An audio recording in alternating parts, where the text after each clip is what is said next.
తన చేతిని గట్టిగా పట్టుకొని, "నీకు ఎలా అనిపిస్తే అలాగే చెయి.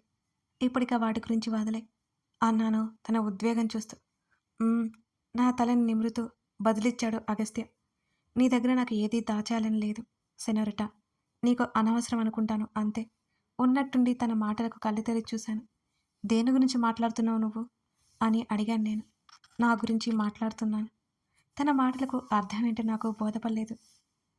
మెల్లిగా లేచి కూర్చొని తన వైపుకి చూశాను.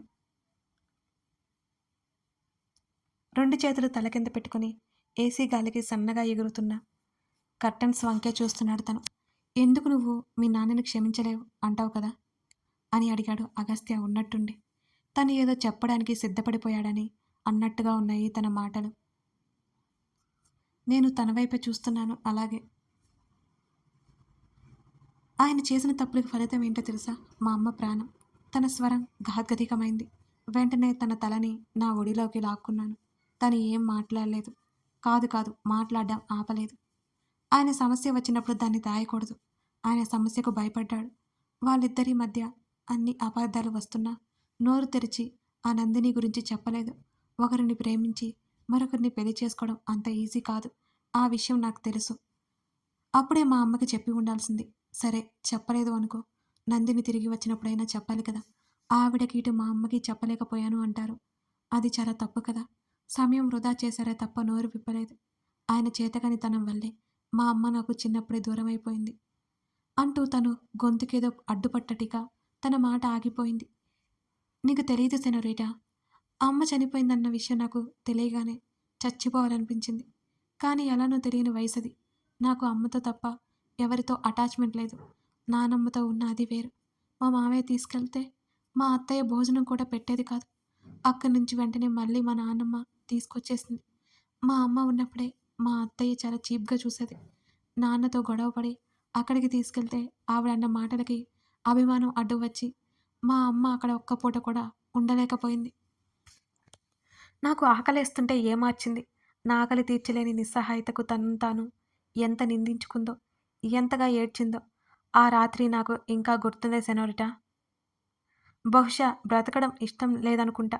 మళ్ళీ వస్తాను అని నాకు మాట ఇచ్చింది. తిరిగి రాలేదిక. నన్ను మా నాన్న దగ్గరికి చేర్చాలి అనుకుందేమో. నన్ను ఆ ఇంటి దగ్గర వదిలేసి తను వెళ్ళిపోయింది. ఇక తిరిగి రాలేదు తను. ఏ తప్పు చేయలేదు. కానీ చూసావా? బలైపోయింది తను. కష్టాలు అనుభవించడం చావడం కంటే నయమే కదా! తన చివరి మాటలకు నా కళ్ళలో నీళ్లు ఆగలేదిక. కళ్ళు తుడుచుకొని గట్టిగా ఊపిరి తీసుకున్నాను నేను. అందుకేనేమో అతనికి కష్టం విలువ తెలుసు. ఆకలి విలువ తెలుసు. ఇంకోసారి నన్ను ఆ ఇంటికి వెళ్ళమని అనొద్దు. ఆయన మీద నాకు ఏ కోపం లేదు. కానీ నేను ఎక్కడికి వెళ్తే నన్ను జ్ఞాపకాలు కాల్చుకు తింటాయి. ఆయన చేసిన పొరపాట్లే నాకు గుర్తొస్తుంటాయి. ఆయనన్ని శిక్షించాలని ఇలా చేయట్లేదు. నేను అక్కడ ఉండలేకపోతున్నాను అని అర్థమైంది. అది ఆయనకి ఆల్రెడీ చెప్పేశాను. నీకు క్లియర్ అయిపోయింది కదా! ఆ టాపిక్ ఇంకోసారి మన మధ్య తేవద్దు. నువ్వు కూడా అక్కడికి వెళ్ళడం నాకిష్టం లేదు. కానీ నువ్వలా ఉండలేవు. అందరూ కావాలంటావు. అందుకనే నేను నిన్ను రెస్ట్రిక్ట్ చేయట్లేదు అని నా నడుము చుట్టూ చేతులు వేసి నా పొట్టలో ముఖం దాచుకున్నాడు అగస్త్య. తన తలని సున్నితంగా నిమురుతూ ఉండిపోయాను నేను. డేవిడ్, నిన్ను తీసుకెళ్ళినప్పుడు చంపేయాలనిపించింది వాణ్ణి. నాకు ఉన్నది నువ్వే కదా! నువ్వు లేని లైఫ్ ఊహించుకోవడానికి కూడా నాకు చాలా కష్టంగా ఉంది. తన మాటలకి తన వైపు చూశాను నేను. తను అలాగే పడుకొని చెప్తూనే ఉన్నాడు. ఆ నందిన్ని నేను కిడ్నాప్ చేశాననుకున్నాడు వెధవ. ఆవిడ నాతో మాట్లాడడానికి వచ్చిందని ఆ వెధవకు తెలియదు కదా! ఆవిడ రోడ్డు దాటుతుంటే యాక్సిడెంట్ అయిపోయింది. జాలి వేసి హాస్పిటల్‌లో జాయిన్ చేశాను. తన వాళ్ళెవరో నాకు తెలీదు. అందుకే నేను ట్రీట్మెంట్ చేయించాను. ఆమె స్పృహలోకి వచ్చే వరకు. కానీ వాడు నిన్ను తీసుకెళ్ళిపోయాడు. నాకు అప్పటికి తెలియదు. వాడు ఆవిడ కోసం వచ్చాడని. లేకపోతే వెంటనే ఆవిడని పంపేసేవాణ్ణి. ఆవిడకి స్పృహలోకి వచ్చాక అర్థమై ఆవిడ వాడి దగ్గరికి వెళ్ళిపోయింది అని అన్నాడు అగస్త్య. అందుకేనా ఆవిడ కోసమే నన్ను తీసుకెళ్ళాడు? ఆవిడ వచ్చేసాక నా గురించి పట్టించుకోలేదు అని అన్నాను నేను. "హ్మ్. వాడిది మన దేశమే కాదు. వెళ్ళిపోయాడు. ఇక నువ్వెవ్వరి గురించి ఆలోచించకు. ఇప్పటికైనా ప్రశాంతంగా ఉండు." చివరి మాటలు కాస్త విసుగ్గా ఉన్నాయి. ఇంకా నేనేం మాట్లాడలేదు. కాసేపటికి తను నిద్రలోకి జారుకున్నాడు. తన తలని దిండు మీదుగా చేర్చి తన వైపుకు తిరిగి తనని చూస్తున్నాను నేను. నిజంగా ఇంతకాలం ఎంత ఒంటరితనం అనుభవించాడు తను. ఏడుపొస్తోంది తలుచుకుంటేనే. నాకు మా అమ్మ లేని లోటు మా డాడీ ఎప్పుడూ కనిపించనివ్వలేదు. నిజానికి మా అమ్మ ఆలోచన వచ్చేదే కాదు. కానీ అగస్త్య అలా కాదు. అందరూ ఉన్నా తనకు ఒంటరితనం. జీవితంలో పరుగు పెట్టే బాటసారి తను. తన కోసం నేను ఉన్నాను. అవును, ఈ ప్రపంచమంతా ఒకవైపు ఉన్నా తనతో నేను ఉంటాను. తన కోసం నేనుంటాను. తనంత ప్రేమ నాకు లేదేమో అనిపిస్తుంది ఒక్కొక్కసారి. తను ఎప్పుడూ నన్ను సంతోషపరచడానికే చూస్తుంటాడు. నన్ను ఎప్పుడూ ప్రొటెక్ట్ చేస్తూనే ఉంటాడు. రోజులు గడిచిపోతున్నాయి. పాప బెటర్ అవుతున్నట్టు వంశీ చెప్పాడు. ఆ మాటకి నేను ఎంత సంతోషపడిపోయాను. విన్నీ కూడా చాలా మామూలైపోయింది. రామ్ గురించి, శ్రీకళ గురించి తెలియనే లేదు. ఆ గిల్టీ ఫీలింగ్ నాలో ఉంది. వాళ్ళిద్దరి కోసం అగస్త్య వెతికించిన వాళ్ళ జాడా లేదు. కళని రామ్ ఏం చేశాడో తెలియలేదు నాకు. ఆమె గురించి నాకు భయంగా ఉంది. నా సెకండ్ ఇయర్ ఎట్టకేలకు అయిపోయింది. పరీక్షలు రాసి ఫ్రీ అయిపోయాను. క్రిష్ అనికని ఓ రోజు మా ఇంటికి రమ్మని చెప్పాను. అగస్త్య కూడా వీకెండ్ కావడంతో ఇంట్లోనే ఉన్నాడు ఆ రోజు. అందరం కలిసి లంచ్ చేశాము. అనికకి అగస్త్య అంటే చాలా భయం. ఎక్కువ మాట్లాడదు. తప్పించుకొని తిరుగుతుంటుంది తనకి. నేను తన వైపు అప్రయత్నంగా చూశాను. క్రిష్ ఏదో మాట్లాడుతుంటే వింటున్నాడు అగస్త్య. అందరికీ భయమే తనంటే, నాకు తప్ప. ఎంతో గంభీరంగా కనిపిస్తాడు పైకి. కానీ తన లోపల ఉన్న సున్నితత్వం ఎవరికీ తెలియదు కదా. హనీమూన్ బాగా ఎంజాయ్ చేసి వచ్చినట్టున్నారు. అనికతో అనగానే అనిక సిగ్గుపడిపోయింది. వీళ్ళు నయం కదా, మేము వెళ్ళాం. పెళ్ళై దాదాపు సంవత్సరం దగ్గర పడుతోంది. ఇంతవరకు హనీమూన్ లేదు, ఏం లేదు. అయినా నేను ఇంతకుముందు చాలా ప్లేస్లో తిరిగాననుకో. కానీ తనతో కలిసి ఎక్కడికైనా వెళ్ళాలని ఉంది నాకు కూడా. తను తీసుకెళ్లే వరకు నేను అడగను అని నిర్ణయించుకొని కూర్చున్నాను.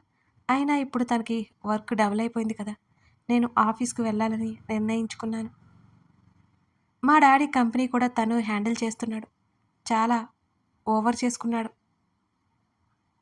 వదినమ్మ, క్రిష్ మెల్లిగా నా పక్కన చేరాడు. ఏం కావాలి అని కళ్ళెగరేశాను. ఇప్పటికే నువ్వు చేసిన దానికి నీ కాళ్ళు పట్టుకున్న తప్పులేదులే. మళ్ళీ ఏం కావాలా అని అడుగుతున్నావు ఎందుకు? నా పాలిట నువ్వు దేవతవి వదినమ్మా అని అన్నాడు. క్రిష్ నాటకాలకి అనికైతే నవ్వేస్తోంది తెగ. అగస్త్య మా వైపు విసుగ్గా చూసి అక్కడి నుంచి వెళ్ళిపోయాడు. సర్లే, కాళ్ళేగా పట్టుకో, ఆశీర్వదిస్తాను అని అంటున్న నా మాటలకు క్రిష్ అవాక్కైపోయాడు దెబ్బకి. తర్వాత అనిక వైపు చూశాడు. వాళ్ళిద్దరూ ఏం సైగ చేసుకున్నారో మరి. నా కాళ్ళకి నమస్కరించారు. దెబ్బకి దడుచుకొని దూరం జరిగిపోయాను నేనైతే. ఓయ్, నన్ను ముసలమ్మని చేయకండి మీరిద్దరూ. అమ్మో అమ్మో, నా ఆయుష్ తగ్గిపోదు అని గుండెలు బాదుకుంటూ అరిచాను నేను. అనిక నవ్వుతుంటే క్రిష్ తల బాదుకున్నాడు నన్ను చూసి. కాసేపు ఉండి వాళ్ళు అక్కడి నుంచి వెళ్ళిపోయారు. మా వాడు తెగ వర్క్ చేసుకుంటుంటే నేను కదిలించకుండా నిద్రలోకి జారుకున్నా. అసలే మా మధ్య చదువులో పడి నా గ్లామర్ దెబ్బతింటోంది ఈ మధ్య. నిద్ర లేక నా కళ్ళ కింద డార్క్ సర్కిల్స్ కూడా వచ్చేస్తున్నాయి మరి. సరిగ్గా వారం రోజుల తర్వాత మేమిద్దరం ఎయిర్పోర్ట్లో ఉన్నాం. ఎక్కడికి వెళ్తున్నామో కూడా తెలియదు నాకు. నా ఆలోచన మా ప్రవరాఖ్యుడు పసిగట్టేసినట్టున్నాడు. ఎక్కడికంటే మా మహానుభావుడు చెప్పడు. ఇద్దరం చెకిన్ అయ్యి ఫ్లైట్లో కూర్చున్నాము. అర్థమైంది, అది ఢిల్లీ వెళ్ళే ఫ్లైట్ అని. ఇప్పుడు అక్కడికి ఎందుకో నాకైతే అర్థం కాలేదు. సడన్గా సాయంత్రం ఆఫీస్ నుంచి ఇంటికి వచ్చి గంట టైం ఇచ్చి రెడీ అయ్యి బట్టలు సర్దుకోమని చెప్పాడు. నాకు ఎంత కష్టమో, ఏమైందో ఏమో అని నేను తన చెప్పినట్టుగా చేసేసాను ఆ పని కూడా. తీరా ఎయిర్పోర్ట్కి తీసుకొచ్చేశాడు. ఎందుకో నాకు కూడా తెలియదు. రాత్రికి ఢిల్లీలో ల్యాండ్ అయిపోయాం. హోటల్కి తీసుకెళ్లాడు. జర్నీ వల్ల అలసటగా బెడ్ మీద పడుతున్న నన్ను ఆపేసి బలవంతంగా ఫ్రెష్ అయ్యేలా చేశాడు మిస్టర్ అగస్త్య చక్రవర్తి. ఇద్దరము లాగించేశాం. అదే తినేశాం. నిజంగా తను ఫోన్లో మాట్లాడుతుంటే షాక్ అయ్యాను నేను. అవతల వాళ్ళు ఏమన్నారు కానీ నిజంగా ఇది గుడ్ న్యూస్.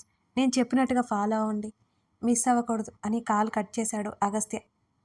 ఏంటి అన్నట్టు చూశాను. సక్సెస్ అయ్యాక చెప్తానులే అంటున్న తన మాటలకి భుజాలు కదిలించాను నేను. ఏదో ఆఫీస్ వ్యవహారమే ఉంటుందని నాకు అర్థమైంది. అయినా నన్ను ఇక్కడ వరకు ఎందుకు తీసుకొచ్చినట్టు? మన నోరు ఊరుకోదు కదా, అందుకే అడగకుండా నేను ఉండలేకపోయాను. అడిగేశాను కూడా. మిస్టర్ రావణ్ సడన్గా బ్యాగ్ సర్దించి ఇక్కడికి నన్ను ఎందుకు తీసుకొచ్చినట్టు అని అడిగాను. అతను కిటికీలు మూసి కర్టెన్లు క్లోజ్ చేశాడు. తమర్నే అడుగుతున్నాను చెప్పండి మహానుభావా అని నేను మాట్లాడుతుండగానే నా దగ్గరకు వచ్చి నన్ను చేతుల్లోకి తీసేసుకున్నాడు. అరే అడుగుతుంటే చెప్పవేంటి, ఏం చేస్తున్నావు?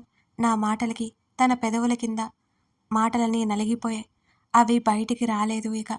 నన్ను బెడ్ మీద కూర్చోబెట్టి తను నా ఎదురుగా కూర్చోగానే నేను తన వైపు గిర్రుగా చూశాను. ట్రిప్ ట్రిప్ అంటావు కదా, తీసుకొచ్చాను. తన మాటలకి నిజంగానే షాక్ కొట్టినట్టయింది. ఏంటి, నిజంగానే ట్రిప్కి తీసుకొచ్చాడా? మరి ఆ విషయం నాతో చెప్పాలి కదా నువ్వు. ఛీ నా బ్రతుకు, ఒక ఉత్సాహం లేదు పాడు లేదు, ఏదో అయినట్టు వచ్చేశాను. నా మాటలకి నన్ను కొట్టేలా చూశాడు అగస్త్య. హిహి అని ఓ నవ్వు నవ్వి, చెప్పాలి కదా మరి, బట్టలు కూడా ఏవేవో పట్టుకొచ్చాను అని ఏడుపు మొహం వేసి చూశాను. అక్కడ బోల్డన్ని షాపులున్నాయిలే, నన్ను తన మీదకి లాక్కుంటూ అన్నాడు అగస్త్య. ఇలాంటివి బాగానే చెప్తావులే అలకగా అన్నాను తన మీద వాలిపోతూ. నువ్వు నేను అంతే, దూరంగా ఇలా బాగుంది సెనోరిటా, తన ప్రేమను కురిపించడానికి సిద్ధమైపోతూ చెప్పాడు మిస్టర్ అగస్త్య చక్రవర్తి. నా చెంప మీద చేరిన తన చెయ్యి, నా నడుం మీద పడ్డ మరొక చెయ్యి నన్ను మైకంలోకి తోసేశాయి. వెనక్కి వాలుతూ తన టీషర్ట్ పట్టుకొని మీదకు లాక్కున్నాను నేను. నా కళ్ళల్లోకి ఒకసారి చూసి నా నుదురి మీద గాఢంగా చుంబించాడు. నా కనులు పరవశంగా మోసుకుపోయాయి తన గాఢ చుంబనానికి. తను ఉద్వేగంగా నా ముఖమంతా ముద్దులు పెట్టి లవ్ యూ సెనోరిటా అనగానే ఆశ్చర్యంగా కళ్ళు తెరిచి చూశాను నేను. ఎప్పుడో ఒక్కొక్కసారి ఇలాంటి అద్భుతాలు జరుగుతుంటాయి మరి. నువ్వంటూ లేకపోతే నా లైఫ్ ఇమాజిన్ చేసుకోవడానికి కూడా కష్టంగా ఉంది. తన పాటికి తను చెబుతూ ప్రేమ వర్షాన్ని నా మీద కురిపించసాగాడు. ఉక్కిరి బిక్కిరి అయిపోయి తడిసి ముద్దైపోయాను తన ప్రేమలో నేను. ఆ రాత్రి మెల్లిగా కరిగిపోయింది మా ఇద్దరి మధ్య. నేను తనలో ఒదిగిపోయాను, అలసిపోయాను, తనలో కరిగిపోయాను. ఎప్పుడూ లేనంత గాఢంగా ఉంది తన ప్రవర్తన. అలసిపోయి తన హృదయం మీద తల పెట్టుకొని కనులు మూసుకున్నాను నేను. ఆ గది అంతా మసక వెళ్తురు, స్వేదం నిండిన మా శరీరాలకి చల్లని గాలినిస్తోంది ఏసి. మరింత హాయిగా తన కౌగిలిలో నిశ్చింతగా నిద్రలోకి జారుకున్నాను. జీవితాంతం ఈ వెచ్చని కౌగిలి కావాలని నేను కోరుకుంటూనే. సెనోరిటా వేకప్, తన పిలుపు వినిపించి మెల్లిగా కళ్ళు తెరిచి చూశాను. తను అప్పటికే రెడీ అయిపోయి కాఫీ తాగుతూ కనిపించాడు నాకు అన్నట్టుగా చూశాను. వెళ్ళి ఫ్రెష్ అయ్యరా తను చెప్పిన వెనుకున్న తన చేతిలో కప్ లాక్కొని తన పక్కనే కూర్చున్నాను నేను. మడ్ గర్ల్ అనగానే నాకు విపరీతంగా కోపం వచ్చి కోపంగా చూశాను. నా భుజాల మీద పడిన జుట్టుని పైకి కొప్పు పెట్టేశాడు తను. నువ్వు నన్ను అలా అంటే ఒప్పుకోను. కాఫీ సిప్ చేస్తూ తన వైపుకు చూశాను నేను. నువ్వు ఎప్పుడైతే డిసిప్లైన్గా ఉంటావో అప్పటి వరకు నేను ఇలాగే అంటూనే ఉంటాను అని వెనక్కి వాళ్ళనట్టుగా కూర్చొని నన్నే చూస్తున్నాడు మిస్టర్ అగస్త్య చక్రవర్తి. ఇప్పుడు నాకు డిసిప్లైన్ లేదా? తాగేసి ఒక త్రేన్పి కప్పుని పక్కన పడేశాను. అదేగా చెప్తున్నాను అన్నాడు. నేనేమైనా స్కూల్ పిల్లనా డిసిప్లైన్గా ఉండడానికి అని వెటకారంగా అడిగాను. ఏడ్చావులేపో, బయటికి వెళ్దాం అని అన్నాడు అగస్త్య. నా కళ్ళు మెరిశాయి. ఎక్కడికో చెప్పు అని ఉత్సాహంగా అడిగాను. షాపింగ్కి అన్నాడు తను. వావ్ అని ఒక అరుపు అరిచి గెంతాను నేను. తను చిన్నగా నవ్వుతూ చూశాడు నన్ను. గబగబా రెడీ అయిపోయి ఇద్దరం బయటికి వెళ్ళాం. క్యాబ్ రెడీగా ఉంది బయట. ఇక్కడ చూడ్డానికి ఏమున్నాయి అని అడిగాను నేను. ఆగ్రా వెళ్దాం ఈవినింగ్ అని చెప్పాడు అగస్త్య. ఆ మాటకి నా కనులో మెరిశాయి. నిజమా అని అన్నాను నేను. ఇద్దరం ఓ పెద్ద మాల్కి వెళ్ళాం. తన చేతిని మాత్రం వదలలేదు నేను. అన్నీ చూస్తున్నాను. ఏం కొనాలో కూడా అర్థం కాలేదు నాకు. ఏం తీసుకోను? నా మాటలకు కళ్ళు చిన్నవి చేసి చూశాడు నా వంక. ఇవి నాకు ఎలా తెలుస్తుంది? నీకేం అవసరమో అవి చూడు అని అన్నాడు తను. నిజంగానే నాకు ఇప్పుడైతే ఏం అవసరం లేదు. నీకోసమే షాపింగ్ చేద్దాం పదా. తను వారిస్తున్నా వినకుండా నేను తీసుకెళ్ళిపోయాను తన్ని. అలిగాను కదా, విసుక్కుంటూ వచ్చాడు ఇక నాతో పాటు. తను కేవలం 3 సార్లు మాత్రమే ట్రయల్ వేస్తానని చెప్పి నాలో నిరుత్సాహం నిలవెల్లా నింపేశాడు. నేనేమో బోల్డ్ సెలెక్ట్ చేశా. 3 సార్లు ట్రయల్ వేస్తే అవన్నీ ఏం కావాలి? గ్రే చెక్స్ కలర్ షర్ట్ బాగా నచ్చింది. అది తన చేతిలో పెట్టాను. తను సీరియస్‌గా చూసి ట్రయల్ రూమ్‌లోకి వెళ్ళిపోయాడు. ఇంకా అక్కడ మొత్తం తిరిగేస్తుంటే ఏవో సన్న మాటలు వినిపించాయి నాకు. తల తిప్పి చూశాను నేను. బిల్లింగ్ కౌంటర్ నుంచి వెళ్తున్న మనిషిని చూసి ఒక్క క్షణం నాకు మతిపోయింది. శ్రీకళ. అవును, తను శ్రీకళ. నేను గబుక్కున తన వైపుకి పరిగెత్తాను. తన పక్కనే ఉన్న వ్యక్తిని చూడగానే నా కనులు పెద్దవైపోయాయి. హతాశురాలైనట్టు నిలబడిపోయాను నేను. ఎలా ఉంది ఈ ఎపిసోడ్? మీకు నచ్చిందా? నచ్చితే లైక్ చేయండి. ఈ మధ్య లైక్స్ బాగా తగ్గిపోతున్నాయండి. అసలు ఎందుకని మీరిలా? వ్యూస్ కూడా బాగున్నాయి కదా! ఆ వ్యూస్‌లో 10% లైక్స్ కూడా రావట్లేదు. అసలు ఒక్కరోజైనా 2,000 లైక్స్ చూడాలని నేను ఆశపడుతున్నానండి. నా ఆశ తీరుతుందంటారా? చూడాలి మరి మీ అభిమానం ఏంటో. Thank you for watching this video.